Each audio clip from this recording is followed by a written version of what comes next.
मैं अमन गुप्ता आपका हमारे YouTube चैनल में स्वागत करता हूं।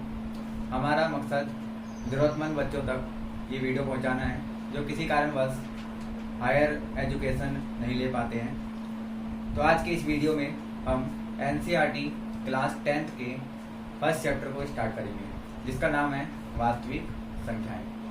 तो आइए शुरू करते हैं।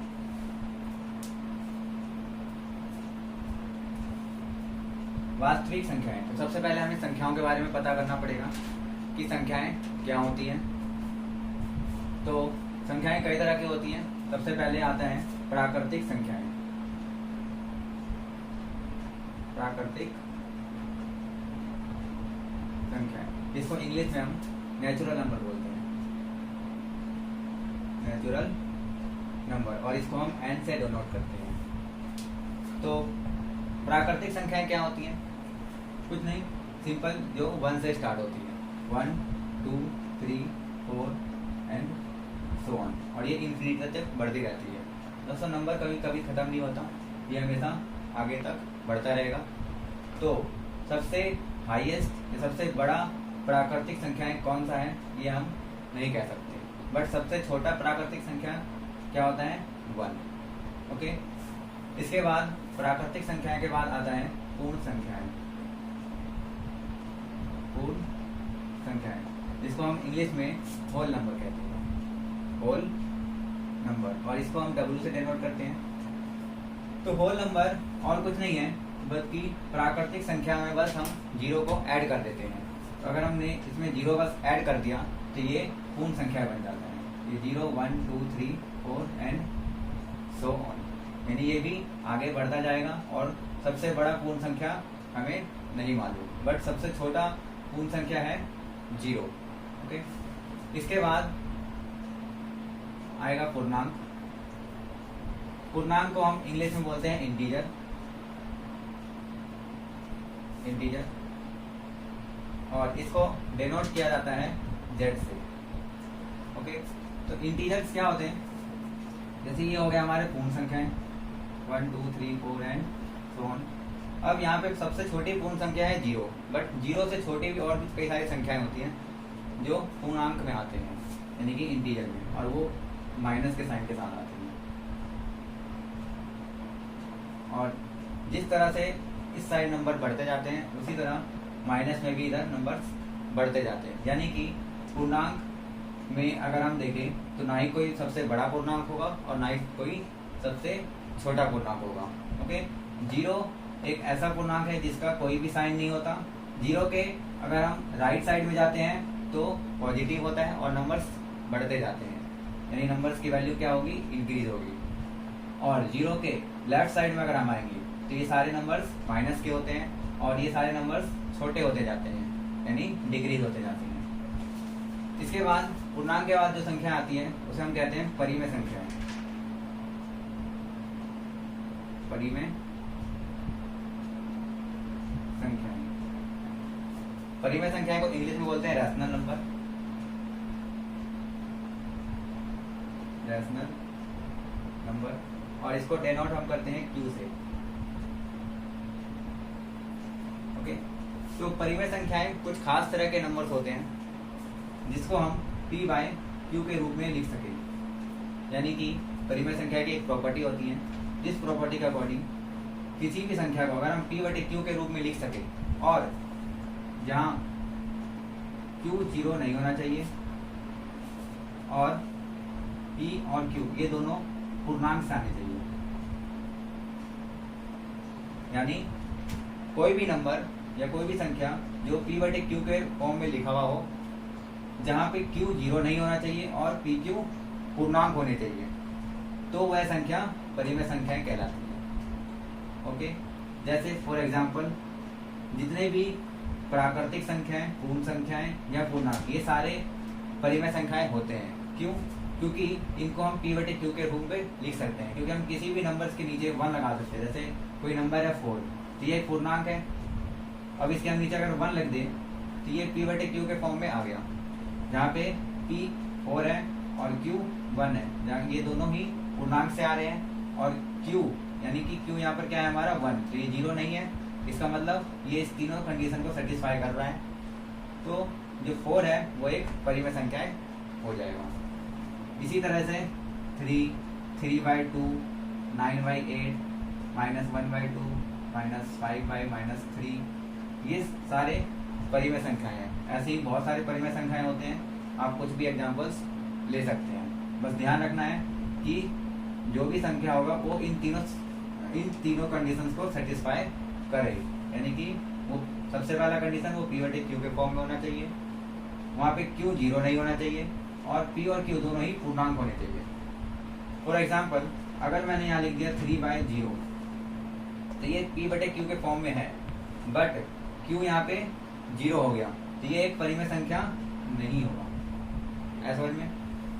इसी तरह से अगर मैं लिख देता हूँ √3/2, तो यहाँ पे ये P/Q के फॉर्म में भी है और Q 0 नहीं है, बट यहाँ जो P है, P की जगह हमारा आ गया √3, और हमें पता है कि √3 एक पूर्णांक नहीं होता, तो ये एक परिमेय संख्या नहीं होगा। तो अगर ये परिमेय संख्या नहीं है तो ये क्या है, तो ये और कुछ नहीं होगा, ये होगा अपरिमेय संख्या है। यानी कि सिंपल जो परिमेय संख्याएं नहीं होते हैं उन्हें हम कहते हैं अपरिमेय संख्याएं।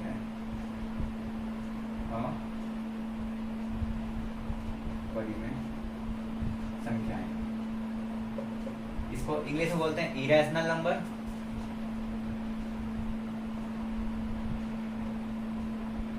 इरेशनल नंबर, और इसको डिनोट हम Q स्टार से करते हैं, QC से करते हैं। इसका मतलब QC का मतलब Q को छोड़ के बाकी जितने नंबर्स बच गए वो सारे अपरिमेय संख्या। तो 3/0, √3/2, एक्चुअली 3/0 अपरिमेय संख्या भी नहीं होता है, √3/2 ये अपरिमेय संख्या हो जाएगी, और जितने भी रूट वाले वैल्यू हैं जैसे √5, √6, √2, ये सारे के सारे अपरिमेय संख्याएं हो जाएंगे। ध्यान रहे कि √4 ये एक अपरिमेय संख्या नहीं है। क्यों? क्योंकि √4 को अगर हम सॉल्व करते हैं तो ये इसकी वैल्यू आती है 2, और हमें पता है 2 एक पूर्णांक होता है, और इसको हम P/Q के फॉर्म में भी लिख सकते हैं, तो ये एक परिमेय संख्या बन जाएगा। तो इसका मतलब सारे रूट्स की वैल्यू, यानी सारे वर्गमूल, इसको क्या कहते हैं हम, वर्गमूल। तो जितने भी वर्गमूल हैं उन सबकी जरूरी नहीं है कि वो सारे अपरिमेय संख्याएं हो। वो वर्गमूल जिनकी वैल्यू पूर्णांक में ना निकले वो अपरिमेय संख्याएं कहलाएंगे। जैसे यहाँ पे ये 4 का वर्गमूल 2 आ जाता है, तो ये अपरिमेय संख्या नहीं होगा। इसी तरह 9 का वर्गमूल अगर करें तो ये 3 आ जाता है, तो ये भी एक अपरिमेय संख्या नहीं है। ठीक है, तो अपरिमेय संख्याएं वो संख्याएं होंगी जो जिनको हम P/Q के रूप में ना लिख सके, या P और Q में से कोई भी एक नंबर पूर्णांक नहीं होना चाहिए। ठीक है, समझ में आ गया यहाँ तक? तो ये दोनों अपरिमेय संख्याएं। इसके बाद आता है वास्तविक संख्या। वास्तविक संख्याएं जो कि इस चैप्टर का नाम भी है, और इसको हम इंग्लिश में बोलते हैं रियल नंबर, रियल नंबर, और इसको हम R से डिनोट करते हैं। ठीक है, तो वास्तविक संख्याएं, इन सारी संख्याओं को अगर हम जोड़ दें तो वो वास्तविक संख्याएं बनते हैं। बेसिकली सिंपल परिमेय संख्याएं और अपरिमेय संख्याएं अगर हम दोनों को जोड़ देते हैं तो वो वास्तविक संख्याएं बन जाती है। क्योंकि परिमेय संख्या क्या होती हैं, जिसमें प्राकृतिक, पूर्ण और पूर्णांक ये सारे परिमेय संख्या में आ जाते हैं, तो इन तीनों को अलग से लिखने की जरूरत नहीं है। तो वास्तविक संख्या को हम सिंपली क्या लिख सकते हैं, परिमेय संख्याएं प्लस अपरिमेय संख्याएं।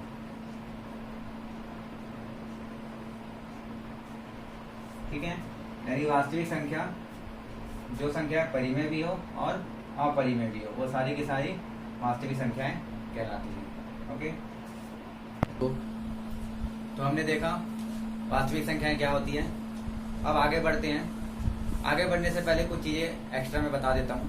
जैसे वास्तविक संख्या के अलावा भी और एक संख्या होती है जिसको हम बोलते हैं इमेजिनरी नंबर, यानी कि काल्पनिक संख्याएं। ठीक है, सिंपली जो वास्तविक संख्या नहीं होती है वो काल्पनिक संख्या होती है, ठीक है। तो इसके बारे में अभी नहीं पढ़ना है, आगे की क्लासेस में पढ़ेंगे, बट अभी इंफॉर्मेशन के लिए बता दिया। तो आइए आगे पढ़ते हैं। आगे इसमें आ रहा है एक प्रमेय। उस प्रमेय को कराने से पहले कुछ टर्म्स बता देता हूँ, जैसे एचसीएफ और एलसीएम क्या होता है। तो पहले है एचसीएफ, ठीक है। तो सिंपली एचसीएफ निकालना सबको आता होगा। क्या करना होता है, दो नंबर्स के बीच में अगर हमें एचसीएफ निकालना है, जैसे कोई भी दो नंबर दिया हुआ है 6 and 10, इन दोनों के बीच का हमें एचसीएफ निकालना है। तो और कुछ नहीं करना, हमें सिंपली इनको डिवाइड करना है, यानी कि जो भी बड़ा नंबर है उसको हमें अंदर रखना है और जो छोटा नंबर है उसको हमें बाहर रखना है। और जब हम इसको डिवाइड करेंगे तो ये 1 बाहर में जाएगा, ये डिवाइड आ गया हमारा, और ये जो 4 बचा गया ये बच गया शेषफल। यहाँ पे शेषफल 4 नहीं आना चाहिए, क्या आना चाहिए, यहाँ पे 0 आना चाहिए, बट यहाँ पे 4 आया है। तो हम क्या करेंगे, जिससे हमने इसको डिवाइड किया था, यानी कि किससे डिवाइड किया था हमने, 6 से। तो अब इस 6 को हम 4 से डिवाइड करेंगे फिर से, यानी कि 6 को अंदर और 4 को बाहर रख के डिवाइड जब करेंगे तो फिर से ये 1 टाइम्स में जाएगा और ये बचेगा 2। यहाँ पे अभी भी 0 नहीं आया शेषफल, तो यही प्रोसेस हम रिपीट करते रहेंगे। यानी कि अब हमने 4 से डिवाइड किया था, तो अब 4 को हम अंदर रखेंगे और इसको जो शेषफल 2 आया है उससे डिवाइड करेंगे। तो जब इसको हम डिवाइड करेंगे ये 2 टाइम्स में चला जाएगा और यहाँ पे आ जाएगा 0। तो हमें 0 तक वेट करना है, जब तक 0 ना आए, जब तक हम इस प्रोसेस को कंटिन्यू करते रहेंगे।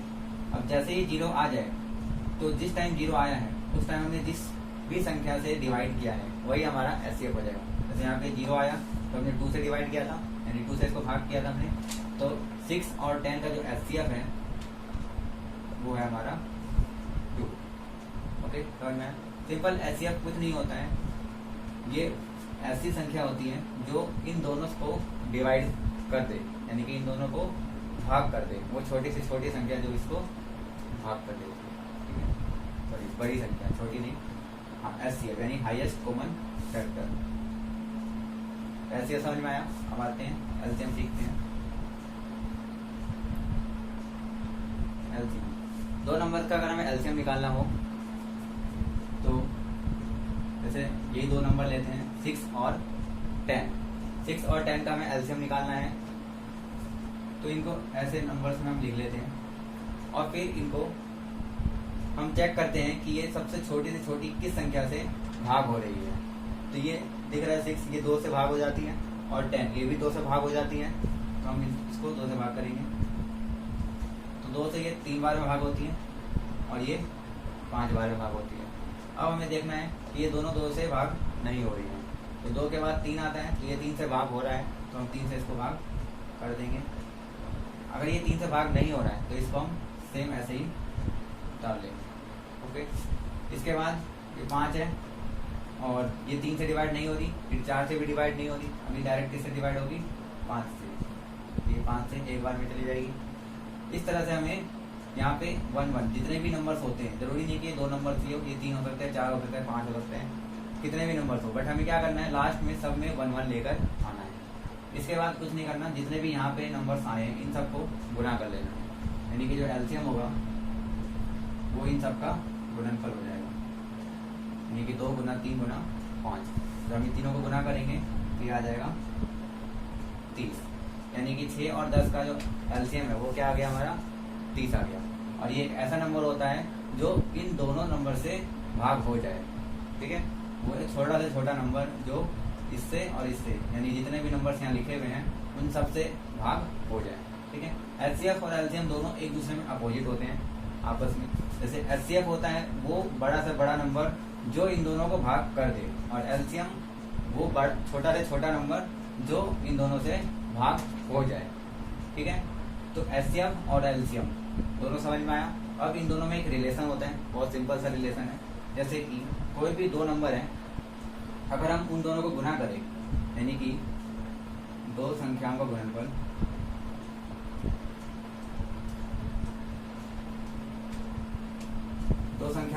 जो है वो एचसीएफ और एलसीएम के गुणनफल के बराबर होता है। यानी कि दो संख्याएं जो भी हैं उन दोनों का हम एचसीएफ निकालें और उन्हीं दोनों का एलसीएम भी निकालें, तो उन दोनों संख्याओं का जो गुणनफल होगा वो उनके एचसीएफ और एलसीएम के गुणनफल के बराबर होगा। जैसे कि एग्जाम्पल हम ये लेते हैं, यहाँ पे हमने दो संख्याएं ली थी 6 और 10, तो अगर हम 6 और 10 को गुना करते हैं तो ये आ जाता है 60। और यहाँ पर अगर हम इसके एचसीएफ और एलसीएम को पुट करेंगे तो एचसीएफ हमारा आया है यहाँ पे 2 और एलसीएम आया है 30। तो अब इन दोनों गुना करते हैं तो 60 आ जाता है। तो यहाँ पे दोनों बराबर हो गए, यानी कि दो संख्याओं का गुणनफल जो है वो एचसीएफ और एलसीएम के बराबर होता है। अब आइए आगे हम प्रमेय के बारे में पढ़ते हैं। तो हमने देखा एचसीएफ और एचसीएफ कैसे निकालते हैं। अब आगे हमें एक प्रमेय पढ़ना है जिसका नाम है यूक्लिड विभाजन प्रमेय का। तो आइए देखते हैं यूक्लिड विभाजन प्रमेय का।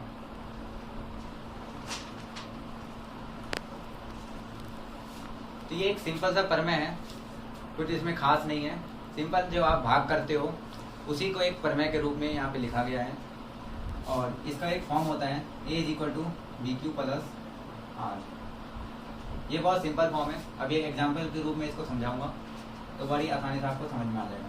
जैसे मान लीजिए यहाँ पे सबसे पहले समझते हैं कि A, B, Q और R क्या होते हैं। तो यहाँ जो A है उसको हम बोलते हैं भाज्य, B ये होता है भाजक, Q भागफल और R यानी कि शेषफल। तो इसका मतलब साफ है कि अगर हम भाजक और भागफल को गुना करें और उसमें अगर हम शेषफल जोड़ दें तो हमें क्या मिल जाता है, भाज्य मिल जाता है। अब इसको एक एग्जाम्पल के रूप में समझते हैं। जैसे मान लीजिए यहाँ पे दिया हुआ A की जगह 8 और B की जगह 3, यानी कि 8 हमारा भाज्य है और 3 हमारा भाजक है। तो इसका मतलब क्या है कि हमें 8 को 3 से भाग करना है, क्योंकि जो भाज्य होता है वो हमेशा अंदर होता है और भाजक बाहर होता है। ठीक है, तो जब भी हम इसको डिवाइड करेंगे तो डिवाइड करना तो आता होगा। जैसे 3 को जब हम 8 से डिवाइड करेंगे तो ये 2 टाइम्स में जाएगा, 3 × 2 = 6, क्योंकि 3 टाइम्स जब हम इसको करेंगे तो यहाँ पे 9 आ जाएगा, इससे बड़ा नंबर हो जाएगा, हमें छोटा नंबर लेना होता है। इसके बाद क्या करते हैं, माइनस करते हैं और माइनस करने पर क्या आ जाएगा यहाँ पे 2, यानी कि 3 हमारा क्या है, भाजक, 8 हमारा भाज्य है और यहाँ पे जो Q है वो क्या है हमारा 2, यानी कि जो भागफल है वो हमारा क्या आया 2 और जो शेषफल है R वो भी हमारा क्या आया 2 आया। अब अगर हम इन सभी नंबर्स को इस फॉर्मूले में पुट करें, यानी कि यहाँ A और B की वजह तो दे रखी थी, हमारा यहाँ से Q क्या आ गया 2 यानी कि भागफल और R क्या आ गया हमारा, ये भी आ गया 2 यानी कि शेषफल।